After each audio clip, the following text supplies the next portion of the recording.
Hello everyone. आज हम discuss करने वाले हैं Madhya Pradesh PSC public service commission का सिलेबस। अभी अप्रैल में जो हमारा 2024 अप्रैल का जो प्रीलिम्स होने वाला है उसके लिए आज पूरा सिलेबस डिस्कस किया जाएगा और बताया जाएगा कि किस बुक से कितना पढ़ना है।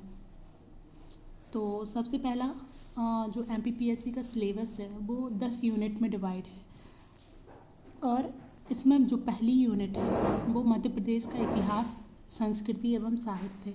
इसके अंदर क्या क्या आ जाएगा? तो इसके अंदर आ जाएगा हमारा मध्य प्रदेश के इतिहास की महत्वपूर्ण घटनाएं और प्रमुख राजवंश। अब आपको मालूम होगा कि मध्य प्रदेश में काफ़ी सारे राजवंश रहे हैं, तो इनमें से कौन कौन सी महत्वपूर्ण घटनाएं होंगी और क्या क्या पढ़ना है। तो इसमें हम पढ़ेंगे मेनली 6 राजवंश कौन कौन से, 6 रियासतें पढ़ेंगे, जिसमें से हो जाएगी हमारी ग्वालियर रियासत, होलकर रियासत, सिंधिया रियासत और ओरछा और जो प्रमुख राजवंश रहे हैं वो। देन इसके बाद दूसरा है स्वतंत्रता आंदोलन में मध्य प्रदेश का योगदान। अब स्वतंत्रता आंदोलन में मध्य प्रदेश का कहाँ से पढ़ना है? तो 1857 की जो क्रांति हुई, जो कि कहाँ से स्टार्ट हुई? नीमच से। मध्य प्रदेश में कहाँ से स्टार्ट हुई? नीमच से। वहाँ से पढ़ना स्टार्ट करना है और कहाँ तक पढ़ना है? तो 1942 के असहयोग आंदोलन तक। देन इसके बाद आता है हमारा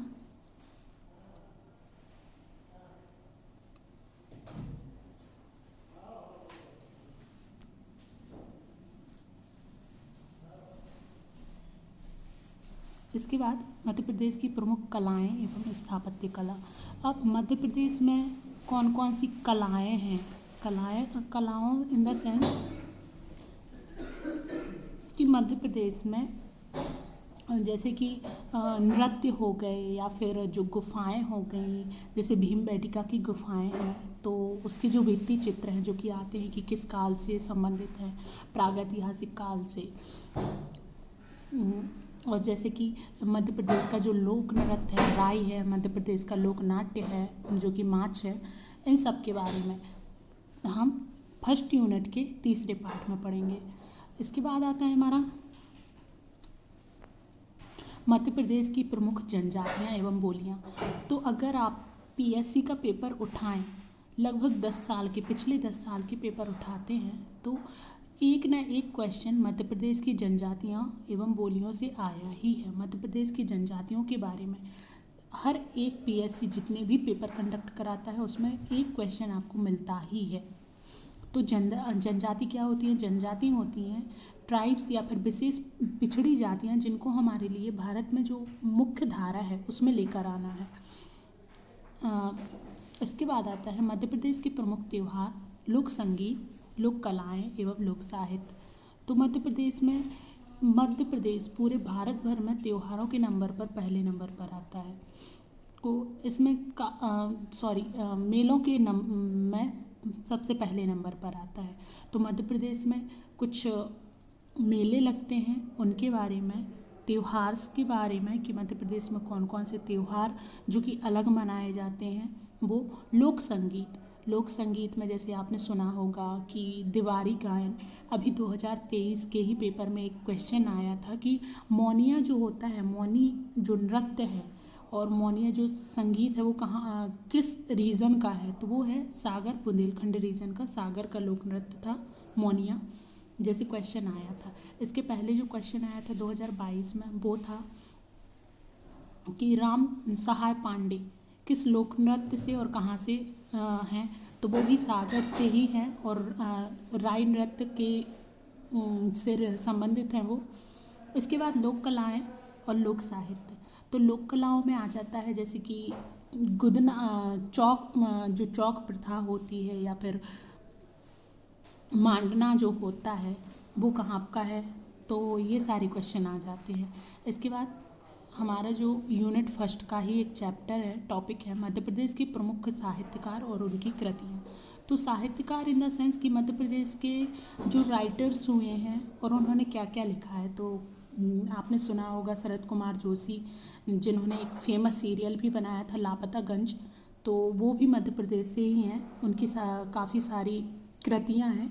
महादेवी वर्मा जो हैं उनका संबंध भी मध्य प्रदेश से ही रहा है। इसके बाद पद्माकर, पद्माकर का संबंध भी, और भूषण, कवि भूषण हो गए, और जगनिक, जगनिक का नाम विशेष तौर पर मध्य प्रदेश में लिया जाता है क्योंकि जगनिक ही हैं जो कि बुंदेलखंड में एक लोक गायन चलता है, फाग जिसको बोला जाता है, वो जगनिक द्वारा ही रचित है। अब इसके बाद आता है मध्य प्रदेश की प्रमुख जनजातीय मध्य प्रदेश के प्रमुख धार्मिक एवं पर्यटन स्थल। तो मध्य प्रदेश में कौन कौन से ऐसे जगह हैं जहाँ पर हम घूमते हैं, तो इसमें आ जाएगा जैसे कि आपने सुना होगा अभी उज्जैन, उज्जैन को महाकाल लोक बना दिया गया है। इसके बाद महेश्वर है, ओरछा है, पचमढ़ी है, ये सारे ही मध्य प्रदेश के धार्मिक एवं पर्यटन स्थल हैं। मध्य प्रदेश की प्रमुख जनजातीय व्यक्तित्व, तो मध्य प्रदेश के प्रमुख जनजातीय व्यक्तित्व से भी एक क्वेश्चन अभी हर साल ही बन रहा है, जैसे चाहे वो दुर्गाबाई व्याम हो। हो गई चालू। इसके बाद जनजातीय व्यक्तित्व के बाद आता है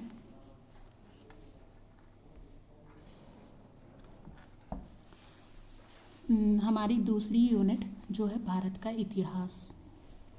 तो भारत के इतिहास को हम 3 पार्ट्स में डिवाइड करके पढ़ेंगे।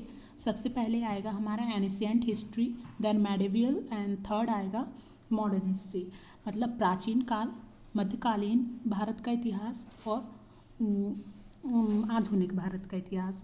तो इससे जो क्वेश्चन आएंगे वो मोस्टली ज़्यादा नहीं आते हैं, इससे 2 या 3 क्वेश्चन आने की ही संभावना होती है, जो कि मॉडर्न हिस्ट्री से 2 क्वेश्चन आपके कंफर्म ही है कि मॉडर्न हिस्ट्री से 2 से 4 क्वेश्चन आएंगे, और मेडिवल हिस्ट्री से 1 से 2 क्वेश्चन आ जाते हैं। मतलब टोटल वेटेज जो हमारा हिस्ट्री का होता है वो 5 क्वेश्चन का 5 से 6 क्वेश्चन मान के चलते हैं। देन इसके बाद सेकंड इसका जो टॉपिक है वो है 19वीं एवं 20वीं शताब्दी में सामाजिक तथा धार्मिक सुधार आंदोलन। तो अभी क्या हुआ है कि पिछले लगभग 2 साल के अगर आप पेपर उठा के देखेंगे तो 19वीं एवं 20वीं शताब्दी से उन्होंने जो धार्मिक सुधार आंदोलन पूछे हैं उसमें उन्होंने कुछ अलग से पूछा है। जैसे कि अभी लास्ट टाइम जो आया था क्वेश्चन आया था वो आया था रहीमन धागा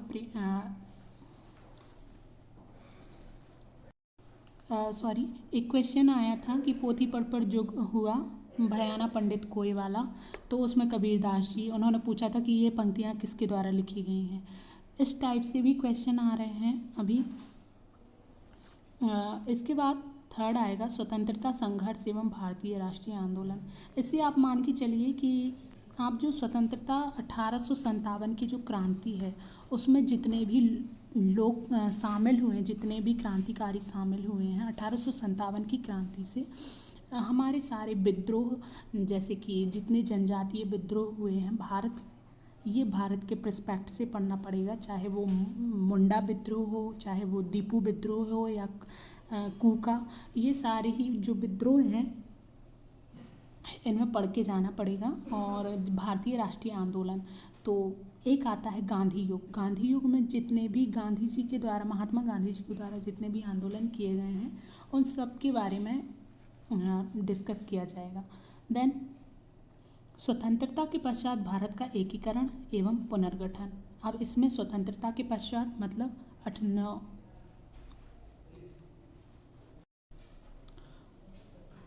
1947 के बाद का जो जितना भी हिस्टोरिक बैकग्राउंड है उसके बारे में। देन इसके बाद आता है हमारी थर्ड यूनिट मध्य प्रदेश का भूगोल। तो मध्य प्रदेश के भूगोल में मेनली आपको जो पढ़ के जाना है मध्य प्रदेश के वन, भूगोल मतलब ज्योग्राफी, मध्य प्रदेश की ज्योग्राफी कि मध्य प्रदेश में किस टाइप के वन हैं और मध्य प्रदेश में सबसे ज़्यादा जो पेड़ हैं किस टाइप के हैं, कौन से पेड़ हैं। वन्य जीव में आपका आ जाएगा कि मध्य प्रदेश में जैसे कि जो पार्क वगैरह बने हुए हैं, तो पार्क में कौन सा पार्क किस टाइप के वन्य जीवों के लिए संरक्षण प्रदान करता है। जैसे कि आपने सुना होगा कि अभी अभी नामीबिया से चीतों को भारत में लाया गया है। भारत के ही मध्य प्रदेश में एक प्रकार मध्य प्रदेश के कुनो नेशनल पार्क में इन चीतों को छोड़ा गया है। तो कुनो नेशनल पार्क कहाँ पर है? मध्य प्रदेश में श्योपुर में है। ये सारी चीज़ें कि कितने नेशनल पार्क हैं, कौन कौन सी नदियाँ हैं मध्य प्रदेश की जो प्रमुख नदियाँ हैं, जैसे कि नर्मदा नदी हो गई, बेतवा नदी हो गई, सोन नदी, ताप्ती नदी, चंबल नदी, केन नदी, ये सारी नदियों के बारे में आपको जानकारी होनी चाहिए। इसके बाद पर्वत, मध्य प्रदेश में कितने प्रकार के, तो हमें मालूम है कि मध्य प्रदेश में जो है विंध्याचल पर्वत और सतपुड़ा पर्वत है। उसके बाद उसके अंदर में भी आजकल पर्वत पूछने लगे हैं, जैसे कि भांडेर पर्वत श्रेणी हो गई है, विंध्याचल पर्वत श्रेणी हो गई, बीजागढ़ की पहाड़ियाँ हो गई हैं। ये सारा सब कुछ आ जाएगा हमारा मध्य प्रदेश के वन, वनोपज, वन्यजीव, नदियाँ, पर्वत एवं श्रृंखलाओं में। इसके बाद आता है मध्य प्रदेश की जलवायु। तो जलवायु इन द सेंस कि मध्य प्रदेश की जलवायु कैसी है, तो हम सभी को मालूम है मध्य प्रदेश की जलवायु जो है मानसूनी है। मतलब कितनी ऋतुएं होती हैं, तो 3 ऋतुओं वाली जलवायु मानी जाती है मध्य प्रदेश की। और उस जलवायु के हिसाब से उसमें कहाँ पर किस प्रकार के वन हैं, ये भी हमारे लिए याद रखना पड़ेगा। उस जलवायु के हिसाब से किस प्रकार की फसलें उगाई जा रही हैं, वो भी हमें पता होना चाहिए। इसके बाद आता है मध्य प्रदेश के प्राकृतिक खनिज एवं मध्य प्रदेश के प्राकृतिक एवं खनिज संसाधन। तो हमें मालूम है कि मध्य प्रदेश जो है खनिजों की दृष्टि से काफ़ी समृद्ध राज्य माना जाता है, क्योंकि यह गोंडवाना पार्ट का हिस्सा है। और यहाँ पर क्या है, गोंडवाना में काफ़ी सारे खनिज जैसे कि लोहा, मैग्नीज, तांबा, कोयला, ये सारी खनिज प्रचुर मात्रा में पाए जाते हैं। तो यह कहाँ कहाँ किन किन स्थान पर स्थित है, ये भी हमारे लिए मालूम होना चाहिए। इसके बाद आता है मध्य प्रदेश में परिवहन। तो मध्य प्रदेश में परिवहन 3 टाइप से पढ़ना है, वायु, जलमार्ग एंड सड़क मार्ग। तो देखो मध्य प्रदेश हमें पता है कि मध्य प्रदेश जो है एक लैंडलॉक स्टेट है। मतलब लैंडलॉक का मतलब क्या होता है कि वह भू आविष्ठित है, कि मध्य प्रदेश के आसपास आपको कोई भी ऐसा समुद्र या फिर जलमार्ग नहीं दिखेगा। तो जलमार्ग तो नहीं पढ़ना है हमारे लिए, तो क्या पढ़ना पड़ेगा? सिर्फ 2 चीज़ें, एक वायु परिवहन और एक सड़क परिवहन।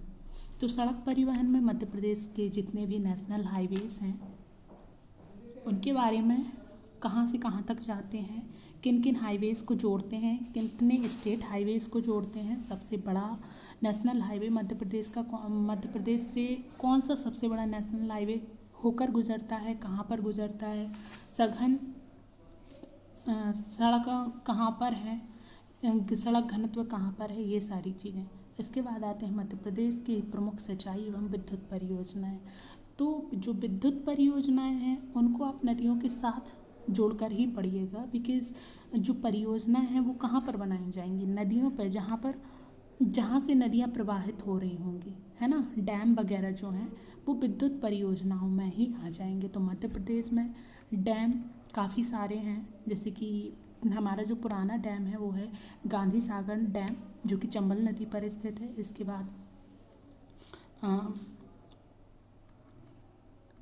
बाद बरगी डैम, बाणसागर डैम, इन सभी के बारे में। और प्रमुख सिंचाई, अब सिंचाई में आपको क्या पढ़ना है, तो मध्य प्रदेश में जो फसलें हैं उनकी सिंचाई किससे होती है? नल से, ट्यूब से, नहरों से, है ना। इसके बाद आता है मध्य प्रदेश में कृषि, पशुपालन एवं कृषि आधारित उद्योग। तो मध्य प्रदेश में कौन कौन सी फसलें उगाई जाती हैं, कितने नंबर पर कौन सी फसल, मध्य प्रदेश का किस फसल में कौन सा स्थान है, इसके बाद किस ज़िले में कौन सी फसल है। जैसे कि हमें मालूम है कि अफीम की जो फसल है वो मध्य प्रदेश के पर्टिकुलर 2 ही डिस्ट्रिक्ट में होती है, एक मंदसौर, एक नीमच, जिसमें से मंदसौर प्रमुख है। और जैसे आलू है, तो आलू के लिए अभी एक टैग भी दिया गया है कि 1 डिस्ट्रिक्ट 1 प्रोडक्ट करके एक टैग है मध्य प्रदेश का, जो कि आलू के लिए इंदौर को चुना गया है। कपास, तो कपास के लिए खंडवा, इस टाइप से, और कृषि आधारित उद्योग। अब इसके बाद आती है हमारी यूनिट 4, भारत एवं विश्व का भूगोल। तो इस यूनिट में हमारे लिए भारत और विश्व के भूगोल को पढ़ना होगा। और मैं बता दूं, यूनिट जो थर्ड है, यूनिट थर्ड से लगभग आपके 30 से 35 क्वेश्चन बन जाएंगे आपके यूनिट से थर्ड से। इसके बाद आती है यूनिट फोर्थ। यूनिट 4 का वेटेज लगभग 10 क्वेश्चंस का होता है, जिसमें से आपका एक क्वेश्चन आ जाता है किसी भी इसको करंट अफेयर से लेके चलिएगा, क्योंकि जो भारत में जो घटनाएं घट रही हैं या फिर जो भी नया निर्माण हो रहा है उससे लेके करंट प्लस ज्योग्राफी दोनों को मिक्स करके ही एक क्वेश्चन बनता है।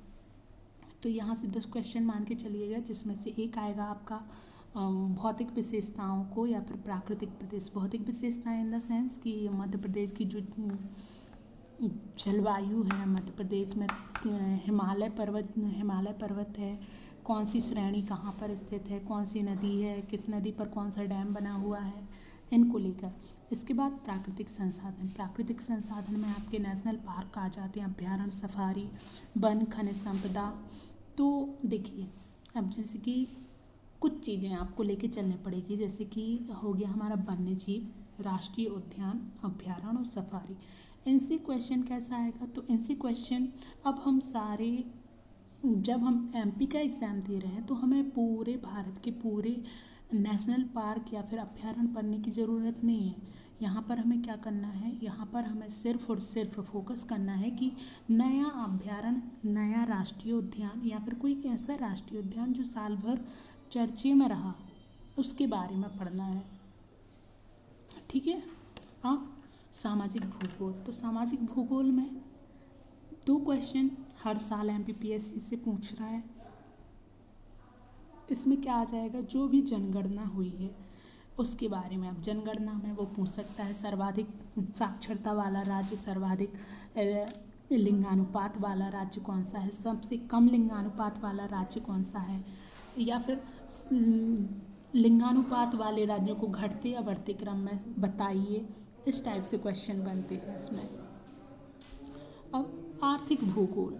आर्थिक भूगोल में क्या आ जाएगा, प्राकृतिक एवं मानवीय संसाधन, उद्योग, यातायात के साधन। अब एक क्वेश्चन आया था कि जो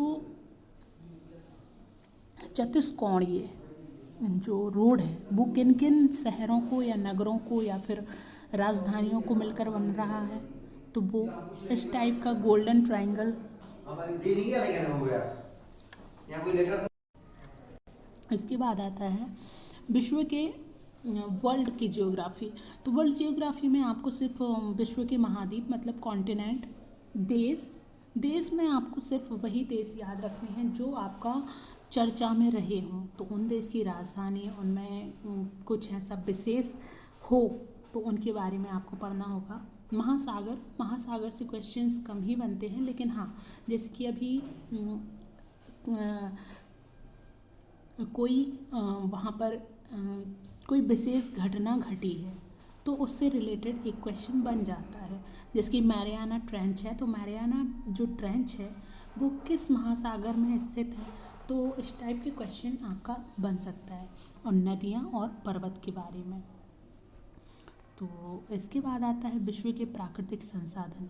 विश्व के प्राकृतिक संसाधनों में भी यही है कि पेट्रोलियम सबसे ज़्यादा कहाँ पाया जाता है, इसके बाद सबसे ज़्यादा लिग्नाइट, जैसे अभी लिग्नाइट की खोज हुई है तो कहाँ पर हुई है, यह कहाँ पाया गया है, या फिर विश्व का सर्वाधिक लोहा किस देश में या फिर किस महाद्वीप में है, इस टाइप के क्वेश्चन बनेंगे। देन इसके बाद परंपरागत एंड गैर परंपरागत ऊर्जा स्रोत के बारे में पूछा जाएगा।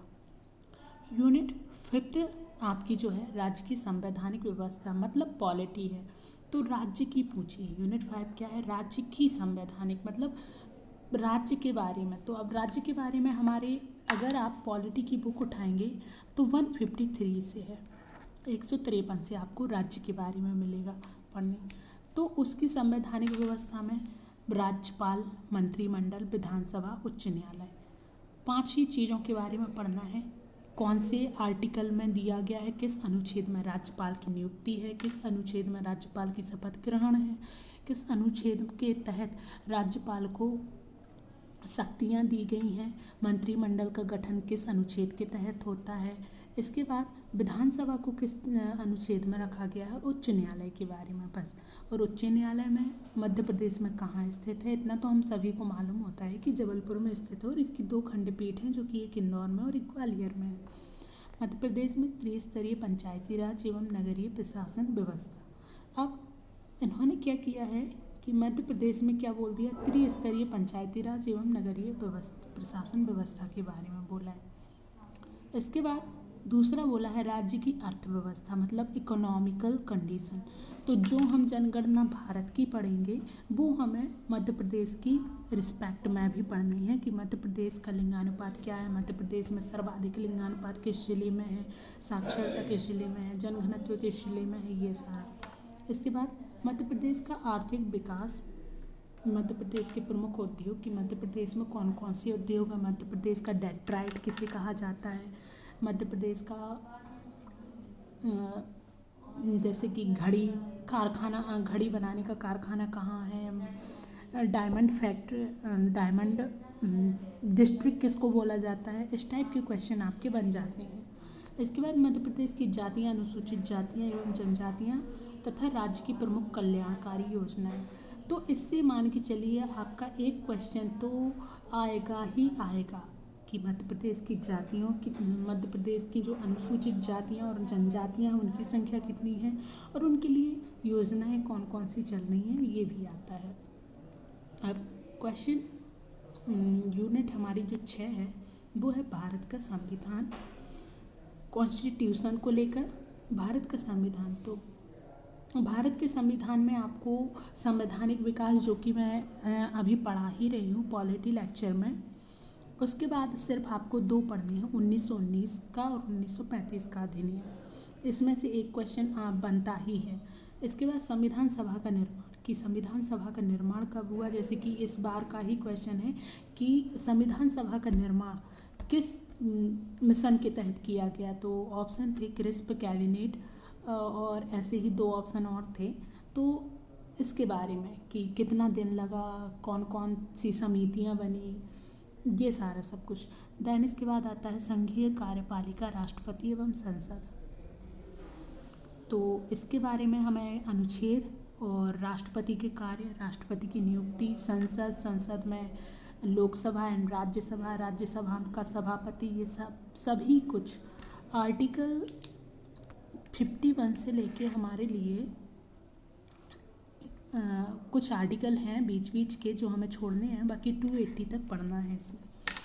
इसके बाद आता है नागरिकों के मौलिक अधिकार, जो कि हमारा कहाँ से है, मौलिक अधिकार जो हमारा है पार्ट 2 में है, पार्ट 3 में है, वो पढ़ना है हमारे लिए। इसके बाद आएगा हमारा कर्तव्य राज्य के नीति निर्देशक सिद्धांत।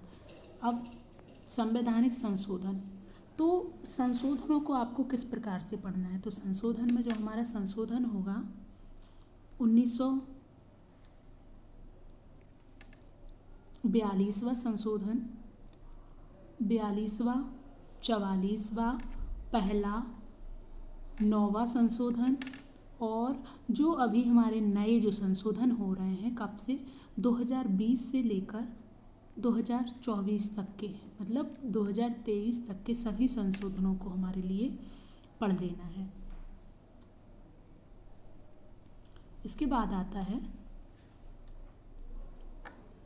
भारतीय अर्थव्यवस्था, औद्योगिक विकास, विदेशी व्यापार, आयात एवं निर्यात, वित्तीय संस्थाएं, रिजर्व बैंक, राष्ट्रीयकृत बैंक, सेबी। तो ये वाला जो चैप्टर है, कौन सा, ये वाला जो चैप्टर है, इसको आपको क्या करना है, इसमें आपको सारी संस्थाओं के बारे में जानकारी, उनके निदेशक कौन है, इनका स्थापना कब हुई है, इन सभी के बारे में आपको पढ़ लेना है। ये स्टैटिक है, इससे नया नहीं आएगा। अर्थव्यवस्था हमेशा पीएससी जो क्वेश्चन पूछता है अर्थव्यवस्था का, वो करंट अफेयर से पूछता है, वो उसमें स्टैटिक नहीं पूछेगा। अब आगे बढ़ते हैं, इसमें आ जाएगा हमारा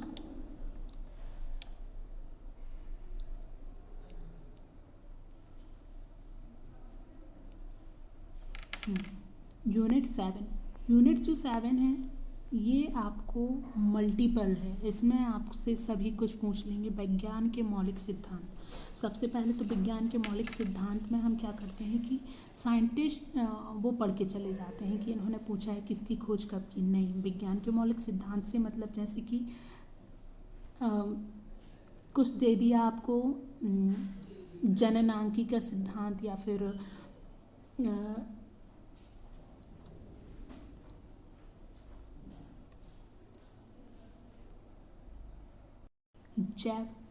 जैव विकास का सिद्धांत। इस टाइप के कुछ सिद्धांत होते हैं हमें विज्ञान के मौलिक सिद्धांत, कि किन वैज्ञानिकों ने क्या क्या सिद्धांत दिए हैं उसके बारे में पढ़ना है। जैसे कि हमने देखा होता है कि यह मालूम परिवर्तनवाद का सिद्धांत जो है, जो कि बताता है कि पहले मनुष्य क्या करता था, दो पैर और दो हाथ के बल पर चलता था, लेकिन धीरे धीरे जिस टाइप से जलवायु परिवर्तित हुई और जिस टाइप से उसकी नीड बढ़ी और वो उसने क्या किया, सिर्फ और सिर्फ दो पैरों पर चलना स्टार्ट कर दिया। इस टाइप के सिद्धांतों को कुछ वैज्ञानिकों ने डिफाइन किया है, उनको हमें पढ़ना है। इसके बाद आता है भारत के प्रमुख वैज्ञानिक संस्थान एवं उनकी उपलब्धियां, उपग्रह एवं अंतरिक्ष प्रौद्योगिकी।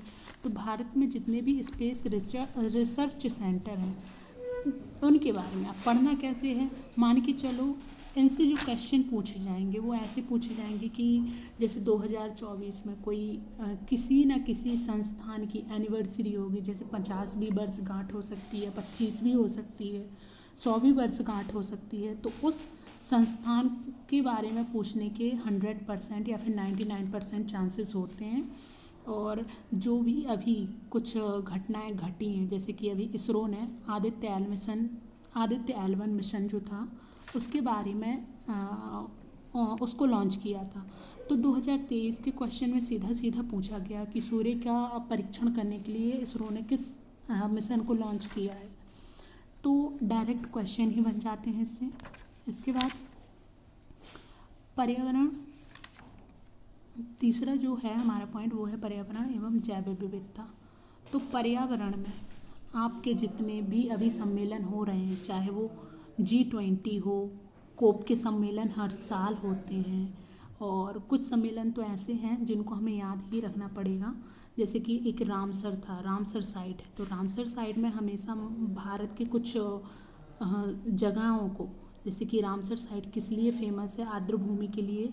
ईरान में एक जगह है रामसर, वहाँ पर एक सम्मेलन हुआ था जिसको रामसर साइट के नाम से ही जाना जाता है। इस टाइप से कुछ पूछा जाएगा। अब पर्यावरण एवं जैव विविधता में अभी जो क्वेश्चन आया था वो आया था हमारा जैव विविधता से रिलेटेड। एक तो फूड चेन से रिलेटेड आया था, खाद्य श्रृंखला से, और दूसरा क्वेश्चन आया था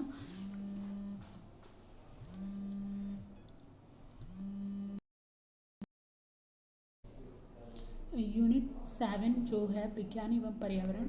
इसमें हमने पर्यावरण एवं जैव विविधता तक तो डिस्कस कर लिया था। इसके बाद आता है पारिस्थितिकीय तंत्र। पारिस्थितिकीय तंत्र मतलब कि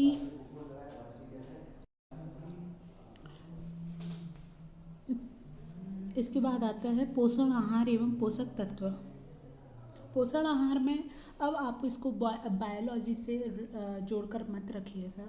पोषण आहार में सिर्फ आपको विटामिन्स पढ़ने हैं। इसके बाद जो वो होता है प्रोटीन्स होते हैं वसा, इसके बारे में पढ़ना है, और कुछ बेसिक जो रोग हैं उनके बारे में पढ़ना है। देन मानव शरीर संरचना। मानव शरीर संरचना में आपके लिए सिर्फ और सिर्फ जो मानव के शरीर की संरचना है, जैसे कि कंकाल तंत्र हो गया, अस्थियाँ हो गई, पाचन तंत्र हो गया, प्रोटीन से कैसीन बनने की जो प्रक्रिया है वो कहाँ पर बनती है, ये सारी इन सब के बारे में पढ़ना है इसमें। फिर आता है कृषि उत्पाद एवं तकनीकी। अब उन्होंने कृषि के बारे में नहीं पूछा है इस यूनिट में, क्योंकि कृषि वो पहले पूछ चुके हैं ऊपर वाली यूनिट में। कृषि उत्पाद एवं टेक्निक्स पूछी हैं, जैसे कि सेरीकल्चर किसे कहा जाता है, मधुमक्खी पालन कौन सा कल्चर कहलाती है, एपीकल्चर क्या कहलाता है, या फिर फूलों की खेती, या फिर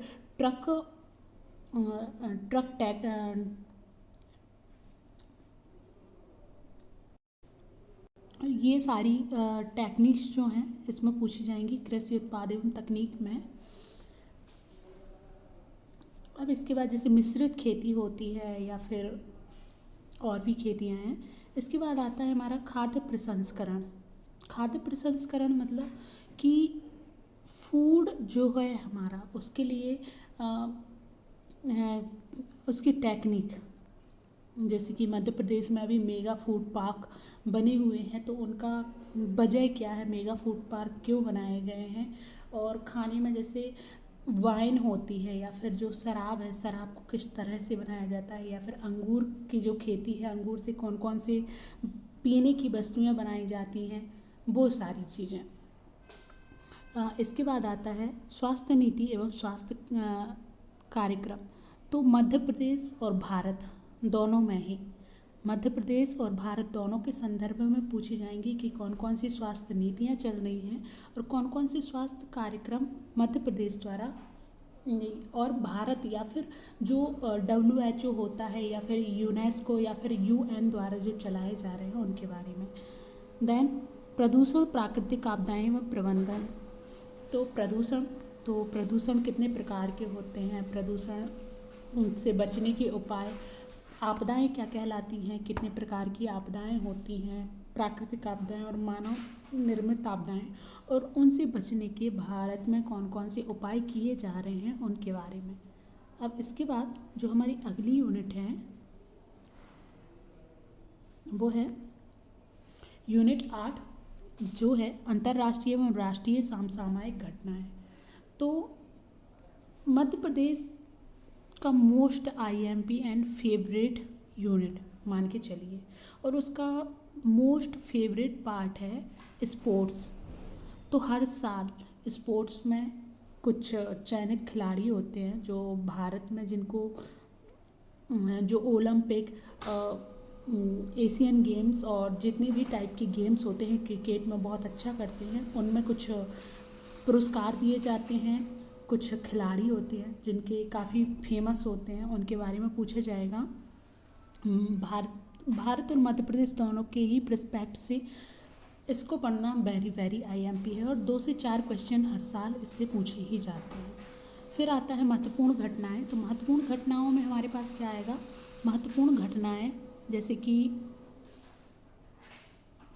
चर्चित जो व्यक्ति रहेंगे या फिर कुछ और घटनाएं होती हैं, जैसे कि बोल सकते हैं कि कोई नेशनल हाईवेज बने हैं या फिर टनल्स बनी हैं या फिर ये सारी चीज़ें। इसके और आता है फिर महत्वपूर्ण व्यक्तित्व एवं स्थान।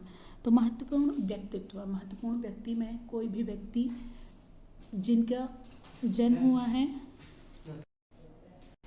अब जो हमारी अगली यूनिट है वह है यूनिट 9, सूचना एवं संचार प्रौद्योगिकी। यूनिट 9 क्या है, सूचना एवं संचार प्रौद्योगिकी।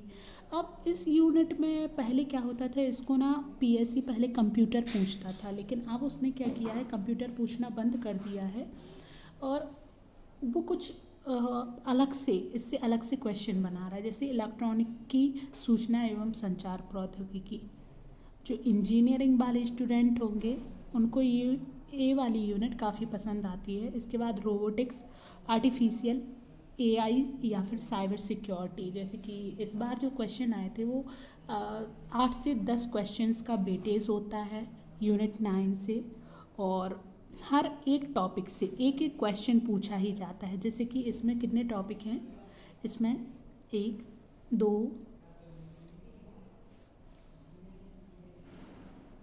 2 3 4 5 टॉपिक है। तो इसका मतलब ये है कि 6 से 7 क्वेश्चन इन 5 टॉपिक्स में से आपसे पूछे ही जाएंगे। और अगर आप ये यूनिट बहुत अच्छे से करके जाते हैं तो 7 से 8 नंबर, 2 नंबर का एक क्वेश्चन होता है, तो 7 से 8 क्वेश्चन आप इजीली सही करके आ जाएंगे।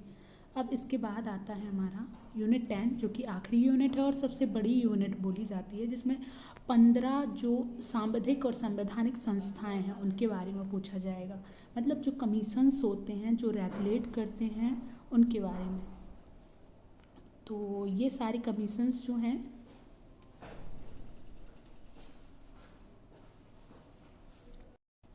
पहला है हमारा भारत निर्वाचन आयोग। अब भारत निर्वाचन आयोग कब बना, इसके निर्वाचन, मुख्य निर्वाचन अधिकारी कौन है, कितने सदस्य हैं, इन सब के बारे में। राज्य निर्वाचन आयोग, राज्य निर्वाचन आयोग इन द सेंस कि मध्य प्रदेश राज्य निर्वाचन आयोग। इसके बाद यूपीएससी का आयोग जो है मध्य एमपीपीएससी। कैग के बारे में पूछा जाएगा, महानियंत्रक लेखा परीक्षक के बारे में। एवं नीति आयोग, नीति आयोग से एक क्वेश्चन आया है। अब इसको मान के चलिए, इसका जो वेटेज होता है वो 6 से 7 क्वेश्चंस का होता ही होता है।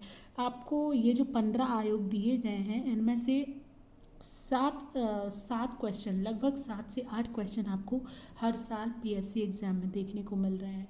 तो ये था हमारा पूरा सिलेबस डिस्कशन। इसके बाद जो बुक्स हैं, आप इसका कौन कौन सी बुक ले सकते हैं।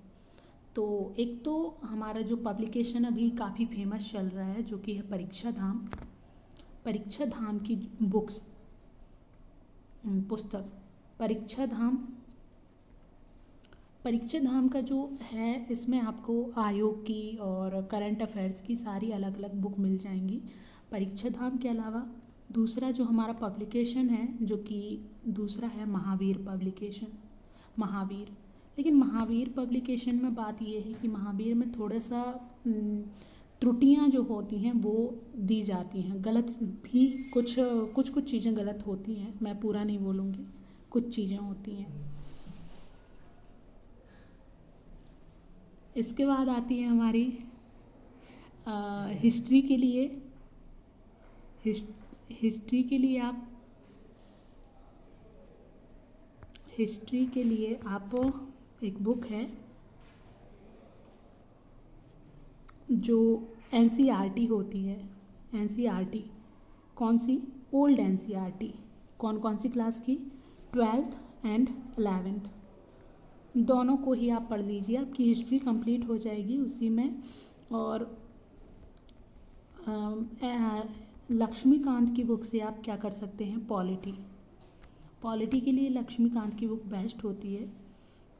इससे आपका पूरा सिलेबस हो जाएगा। और प्री के लिए आई थिंक इतना सफिशिएंट होता है प्री क्वालिफाई करने के लिए।